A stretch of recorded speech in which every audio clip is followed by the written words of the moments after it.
Hello everyone, in this video I'm going to show you how to add the phone number in Roblox if it is not there. For Roblox, some countries don't support the phone number login method, so you need to go and press on the gear icon here and then settings.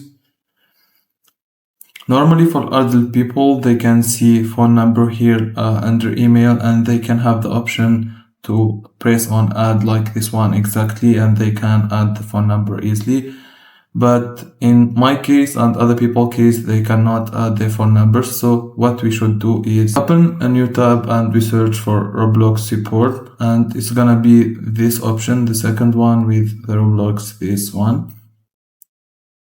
So you want to input your username, first name, your email, and then confirm your email, and then device type, for my case is PC, and then type of help category, account hacked or can't login, and then you choose other login issues, and then just type in the message, I can't find the option to add my phone number, and simply press on continue and then send this report to Roblox, and they will fix the issue, and that's it.